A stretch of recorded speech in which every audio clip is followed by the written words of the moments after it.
regjimi ajatollave të rrëzohet edhe nga Shtetet e Bashkuara të Amerikës.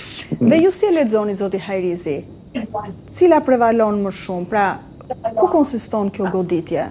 Për ta rikthyer Iranin madhështor, pra për ta bërë një Iran madhështor sikurse thot Trump, për të shërënjosur programin bërthamor, për të bërë Izraelin e madh, sikurse është një tjetër hipotezë. Çfarë po synohet realisht në lidhjen e mesme?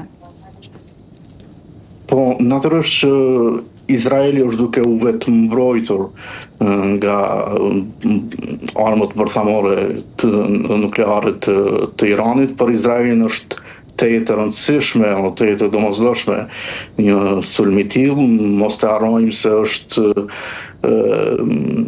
një ëndër shumë vjeçare e kryeministrit aktual Benjamin Netanyahu që ta godas Iranin. Qysh në fillimin e karrierës së tij politike, qysh në mandatin e tij të parë, gjatë viteve 90 dhe fillimin e vitit 2000, ai e kishte në shënjestër Iranin dhe për Izrael, sipas tij, për Izraelin Irani përbënte një rrezik shumë të madh.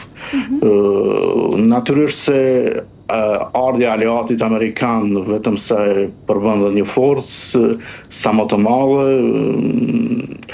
tashmë a do ta kemi rrëzimin e regjimit, sepse në shumë aspekte, për shembull diaspora iraniane e cila jeton këtu në Paris e në vende tjera në Berlin e Londër, nuk është veç dakord që rrëzimi të rrëzohet në këtë mënyrë.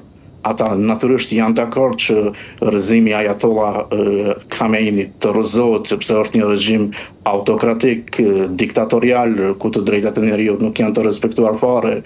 Mos të harrojmë që tashmë është një regjim të jetë i vjetër, 46 vjeçar, që është nga revolucioni islamik i vitit 1979, kur Ayatollah Khomeini kishte ardhur në pushtet në Iran, kishte rrëzuar shahun.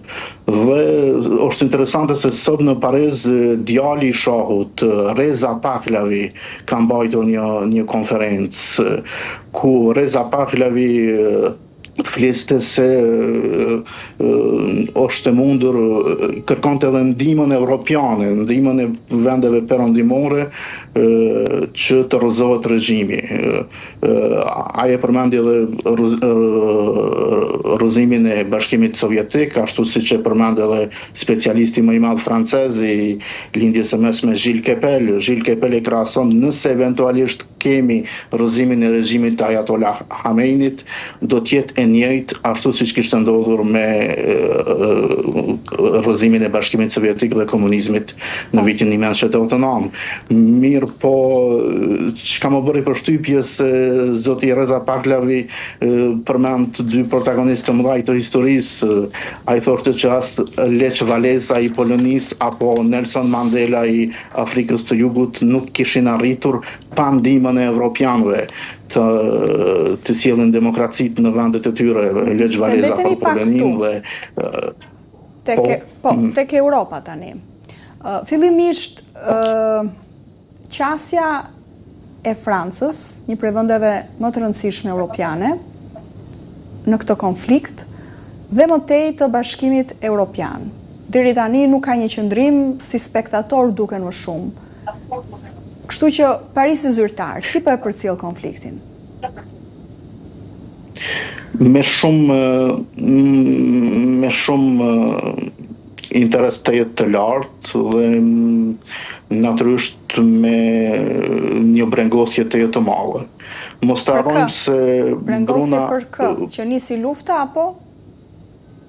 Po mos të harrojmë se dhe interesat franceze janë pak a shumë të prekura, sepse dy shkencëtar francez gjenden në Pengj në burgjet e Iranit